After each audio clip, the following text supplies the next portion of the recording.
Hola, yo soy Mafer Bariz y esto es un audio de Buscando Tiempos Perdidos, más allá del blog, el sonido de las historias que me obsesionan.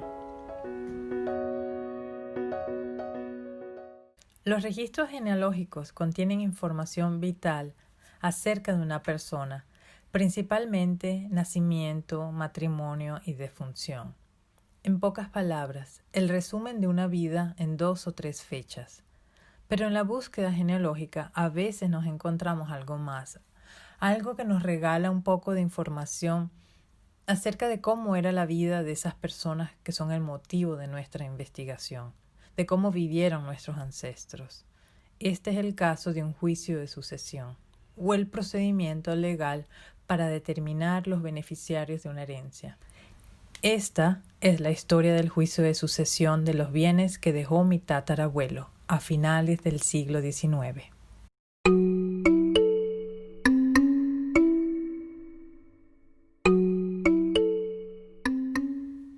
Julián Duque Chacón fue bautizado en la parroquia de Nuestra Señora del Carmen el 4 de febrero de 1838, en Pamplona, Colombia. Nació, probablemente, en uno de los poblados vecinos a la ciudad y fue un hombre de campo, tal vez agricultor o hacendado. En 1872 se casó con Leocadia Leal González y tuvieron 2 hijos, José Juan y María Ana Rosa. Su hija, Ana Rosa, como todos la conocían, era la mamá de mi abuela paterna, Elvira Gallardo Duque, por lo cual Julián Duque es mi tatarabuelo. De la vida de Julián no sé mucho. Gracias a mi investigación encontré que su familia era de Pamplona y que él era el hijo número 8 en una camada de 12 hermanos. Su padre fue Joseph Remigio Duque y su madre María de los Dolores Chacón. Julián falleció a la edad de 55 años. Según el registro de defunción de la parroquia de Las Nieves, el 12 de junio de 1893 recibió las preces de difunto y los sacramentos. La causa de muerte no quedó registrada.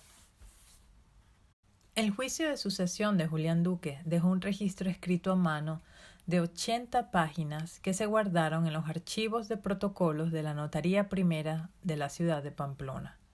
Fue un juicio que duró casi un año. Yo llegué a estos libros a través de los archivos digitales de Family Search, quienes tienen una base de datos inmensa de registros vitales alrededor del mundo. Entre estos registros también se encuentran libros de protocolos civiles, como este, que incluyen principalmente registros de compra y venta de terrenos o casas, pagos de deudas, juicios de sucesión y hasta el reconocimiento ante la ley de hijos naturales. Volviendo a Julián, apenas un mes después de su muerte, su viuda comenzó a moverse para resolver la distribución de la herencia. Pero ¿por qué era necesario un juicio de sucesión? Veamos la situación familiar. Julián falleció sin dejar testamento escrito. Además, tenía muchas propiedades, con un valor estimado de más de 1,000 pesos. Al parecer, esto era importante para poder pedir el juicio. Y de ñapa tenía una larga lista de acreedores. Lo primero que hizo Leocadia Leal, viuda de Duque, a través de su apoderado, el señor Pedro Antonio Vázquez, fue justificar el juicio y reunir los documentos que tenían. El primer documento que se insertó en el libro del juicio fue una copia de la partida de matrimonio. Julián Duque y Leocadia Leal se casaron por civil el 26 de octubre de 1872. Él tenía 34 años y ella 31. Durante esa ceremonia, además, registraron a un bebé de apenas una semana de nacido y a quienes llamaron José Juan. Este certificado de matrimonio legalizaba a partir de ese día a su hijo. En el documento también enunciaron los bienes que cada uno aportaba al matrimonio. Julián era dueño de una estación de tierra denominada Sorural, 2 derechos de tierra en la estancia del Caimito varias bestias de servicio, 28 reses de cría y 10 ovejas. Eso sumaba un total de 2.102 pesos. Por su lado, Leocadia tenía un derecho de tierra en los terrenos de Mejué, 15 reses de cría y una casa de paredes, madera y teja, con un solar pequeño en el barrio de San Agustín de Pamplona. Ella sumaba 405 pesos. Con estos bienes formaron una familia. 4 años después del matrimonio nació mi bisabuela María Ana Rosa.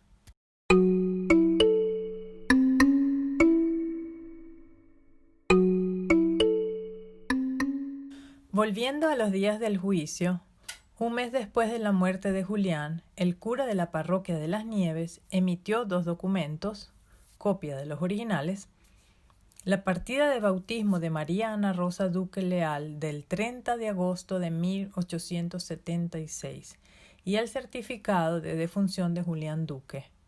Aclaró que en los libros de la parroquia no estaban ni el registro de matrimonio de Julián Duque y Leocadia Leal, ni la partida de bautismo de su hijo José Juan Duque Leal. Como mencioné antes, la pareja contrajo matrimonio civil y en el mismo evento registraron a su hijo. José Juan no aparece en los registros de la iglesia porque seguramente no estaba bautizado.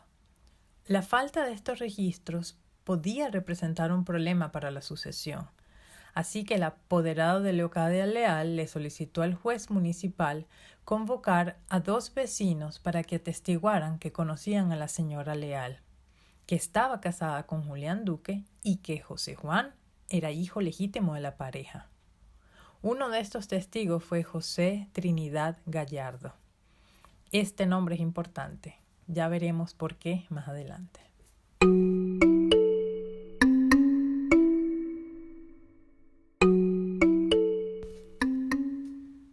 El jueves 31 de agosto de 1893, con todos los papeles en manos, el señor Pedro Antonio Vázquez, ante el juez primero del circuito, le pidió se abriera el juicio de sucesión de los bienes dejados por el señor Julián Duque.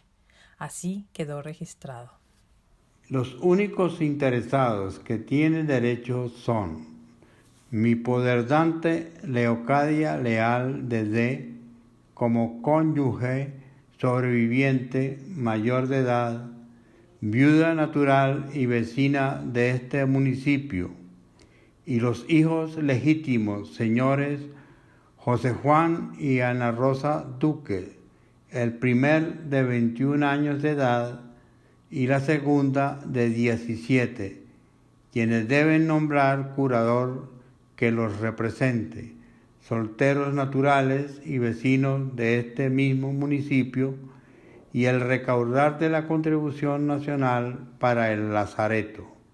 Aquí queda claro que la disputa por la distribución de la herencia era entre la viuda y los hijos.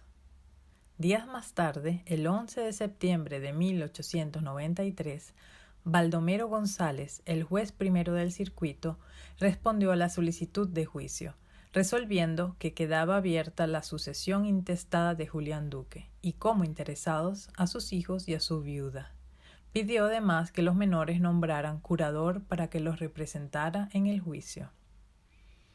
José Juan y Ana Rosa nombraron a Marcelino Espinel como su curador ad litem, es decir, como su representante legal siendo aún menores de edad. José Juan tenía 21 años y Ana Rosa tenía 17. Eran considerados adultos para algunas cosas, pero ante la ley eran aún menores de edad.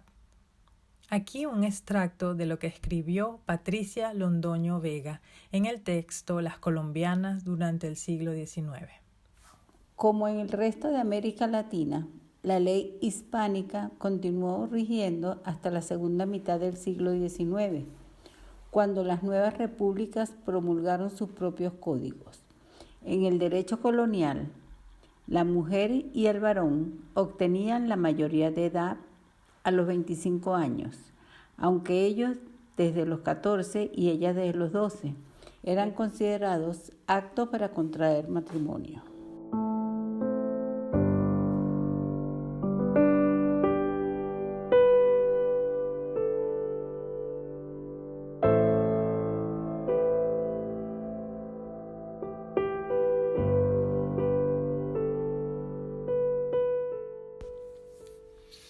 Anteriormente escuchamos que Julián Duque había dejado bienes con un valor de más de 1,000 pesos, pero la lista detallada de estos bienes era necesaria para hacer su distribución. Para esto necesitaban nombrar los peritos avaluadores. El 15 de septiembre de 1893, el colector de Hacienda de la provincia nombró 3 peritos avaluadores. Así, organizaron un par de diligencias con los interesados para inventariar los bienes de la herencia. Días después, el martes 19 de septiembre de 1893, a las 2 de la tarde, se reunieron los interesados en el sitio de La Palmita, jurisdicción de Pamplona, para hacer el inventario de los bienes. Estaban Baldomero González, juez; Juan de Dios Landazábal, secretario; Leocadia Leal de Duque, viuda; Pedro Antonio Vázquez, representante legal de Leocadia; Marcelino Espinel, el curador de los herederos menores; y los peritos avaluadores Raimundo Mendoza, Rogado de Liborio Delgado y José Reyes Ramírez. Además, los acompañó y firmó el registro el señor Antonio Leal, el padre de Leocadia. En esta diligencia se inventariaron 2 terrenos, una casa y varios animales. Además, según el secretario, se hace constar que se recorrieron 8 leguas y media en ida y regreso y se emplearon 2 horas en dicha diligencia. La Palmita está a las afueras de Pamplona, al norte de Pamplonita, en los alrededores del río Pamplonita y la carretera real hacia San José de Cúcuta. 2 días más tarde, el 21 de septiembre, al mediodía, se reunieron nuevamente, pero en la ciudad de Pamplona, para continuar el inventario de los bienes. La descripción de la localización y los linderos de los terrenos fue bastante detallada. Nos permite ver el estado rural de la zona y las bellísimas y complicadas descripciones del espacio. Leo un ejemplo. 4 derechos a lotes en el terreno denominado El Potrerito, en jurisdicción de este municipio, el cual está demarcado en general así: desde el desemboque del chorro denominado El Canal, en la quebrada del Páramo, tomando toda la quebrada hacia arriba, a dar a un mojón de piedra marcado con el número 3, lindando hasta aquí con tierras de Pedro Caicedo.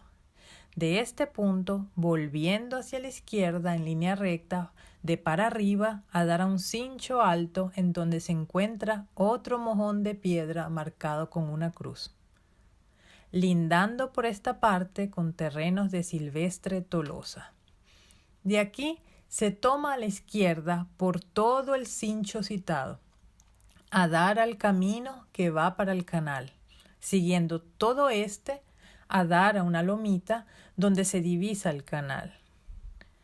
De aquí a un cimiento de piedra, todo a dar el zanjón del canal, media cuadra poco más o menos de para abajo.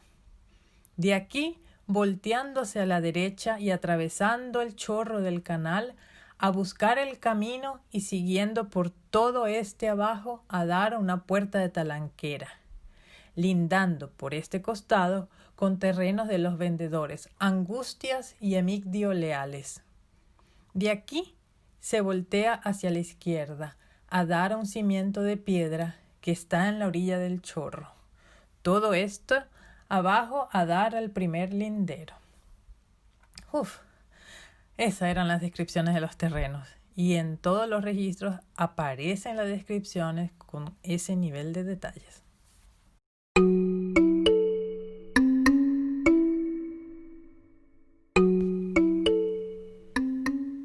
El inventario completo y detallado de los bienes y animales de Julián Duque incluía lo siguiente: 3 terrenos y derechos y acciones en otros 2, un potrero, 2 solares, una casa con corral y una acción en otra casa con solar.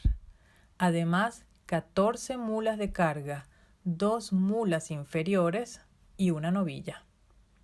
Se listaron asimismo las deudas a favor y en contra de Julián, aunque no se describieron las razones de las mismas. Tenía un crédito a favor y 10 en contra. Julián le debía plata a mucha gente. Sin entrar en detalle, listaron todos sus acreedores. Félix Jaimes, quien fue su testigo de matrimonio. Juan Parra, Justo Villamizar, Pedro Ramírez, la señora Salvadora Villamizar de Fernández, Marcelino Espinel, el curador de los hijos menores, Pedro Antonio Vázquez, el representante legal de la viuda, Buenaventura Leal, su cuñado, Baldomero González, el juez, y hasta al Seminario Conciliar, que era una casa de formación para jóvenes que querían ser sacerdotes.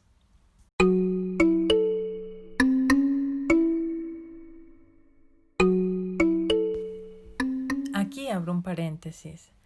La mención del Seminario Conciliar me recuerda una historia que me contó mi tío acerca de un padre duque que se cree fue hermano o primo hermano de Ana Rosa Duque. Aquí el audio de mi tío Germán, grabado en abril del 2014, en una visita que le hice en su casa en Barquisimeto. La abuela Ana Rosa, ella tenía un hermano, primo hermano, que vivía ahí en Pamplona, que era sacerdote, que era el padre Duque. Ese padre se murió estando yo en Pamplona. Y yo estuve en los actos fúnebres, porque ese era un padre que la gente lo quería mucho ahí en Pamplona. Cuando él se murió de un infarto. Amarrándose los zapatos se quedó. A él lo velaron en la catedral ahí, en la iglesia. La iglesia que estaba ahí cerquita del hospital de la Ortúa, San Juan de Dios. La gente le ponía rosario, le ponía cosas en las manos. Él decía que era un santo. Entre mis notas de esta visita, tengo que el padre Duque estaba preparándose para decir la misa de la mañana y lo encontraron sentado, muerto, amarrándose el botín.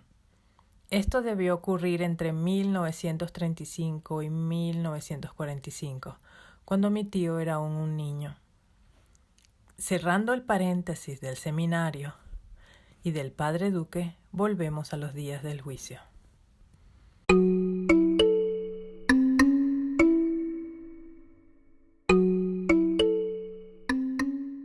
Al final del inventario se emitió un edicto, que era un documento que se fijaba en un espacio público de la Secretaría durante 3 días para notificar del juicio de las partes y esperar alguna objeción. Unos días más tarde, y sin objeciones, el colector de Hacienda verificó la liquidación de los bienes. Según esto, Julián tenía 12.588 pesos en bienes, pero sus deudas alcanzaban los 7.887 pesos 60 centavos. Así que el total disponible para repartir era 4.700 pesos 40 centavos. La mitad le correspondía a la viuda y el resto se repartía en partes iguales entre los hermanos. De la cantidad heredada por Leocadia, el 0.5% era el impuesto para el lazareto.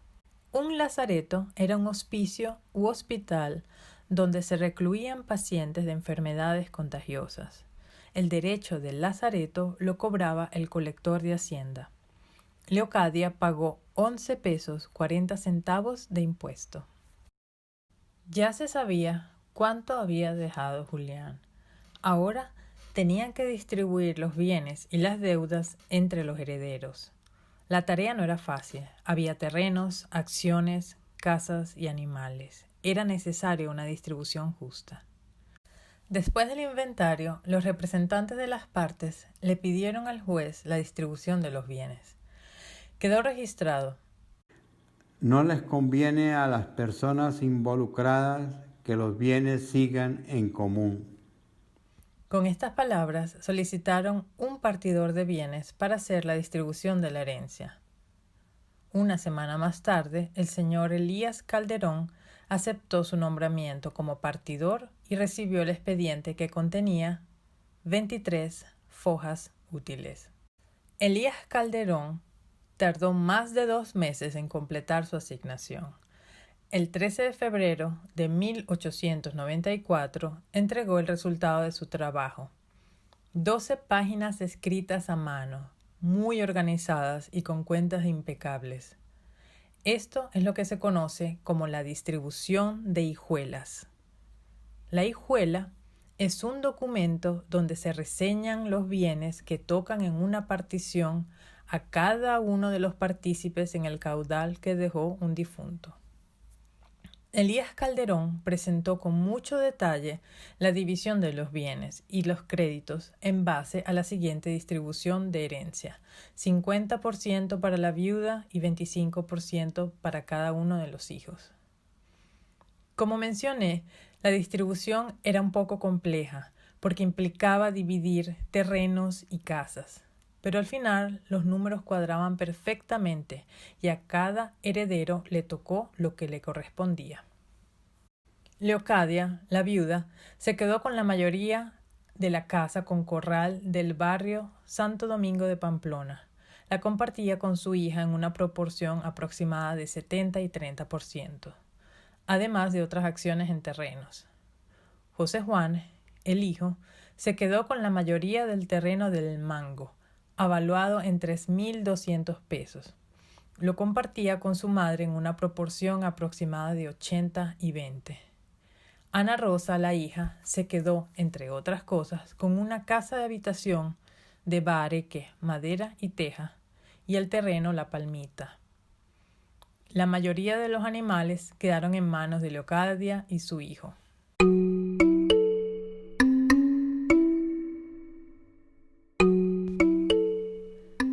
La distribución de las hijuelas no representó el final del juicio.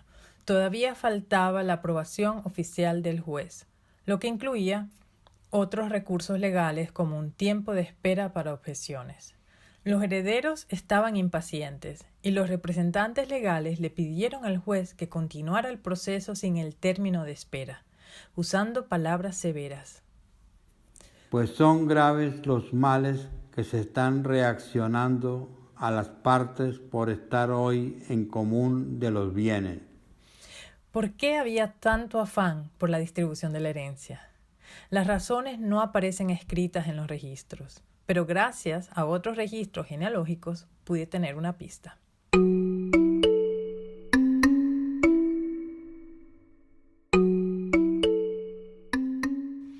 Recordemos que al comienzo de esta historia, Leocadia Leal, viuda de Duque, debió llevar un par de testigos para que declararan que la conocían, que ella estuvo casada con Julián Duque y que Juan José era su hijo legítimo. Uno de esos testigos fue el señor José Trinidad Gallardo, padre de Francisco Gallardo, que aunque lo tuvo fuera del matrimonio, ya de adulto lo reconoció como su hijo legítimo. Francisco Gallardo, nacido como Francisco Luna, fue el joven con quien contraería matrimonio la señorita Ana Rosa Duque. El señor José Trinidad Gallardo, testigo de Leocadia, también es mi tatarabuelo. Buscando entre los registros vitales de Ana Rosa, me encontré su partida de matrimonio. El lunes 2 de abril de 1894, Ana Rosa, de 17 años, se casó con Francisco Gallardo en la parroquia de Las Nieves. Esto ocurrió 1 mes y medio después de la distribución de las hijuelas. El matrimonio de Ana Rosa pudo ser el motivo de la urgencia para separar los bienes de la herencia. El juicio terminó finalmente el 14 de mayo de 1894, cuando se le entregó oficialmente a cada uno de los herederos su hijuela. El juicio de sucesión de Julián Duque duró alrededor de 10 meses y su registro de 80 páginas dejó mucha información acerca de las familias Duque, Leal, Gallardo y también de los vecinos de la zona. Gracias a este manuscrito, encontré información para ampliar mi árbol genealógico. Aprendí dónde vivieron mis ancestros y las propiedades que tenían, con lo cual pude adivinar que eran gente de campo. Y me dejó algo valioso: documentos con la firma de puño y letra de varios de mis ancestros. Todo esto ocurrió cuando mi bisabuela, Ana Rosa, era una jovencita de 17 años. Después de la muerte de su padre, se casó con Francisco Gallardo. En esos días heredó casa y terreno, y de esta unión nació mi abuela paterna y una casta grande de Gallardos.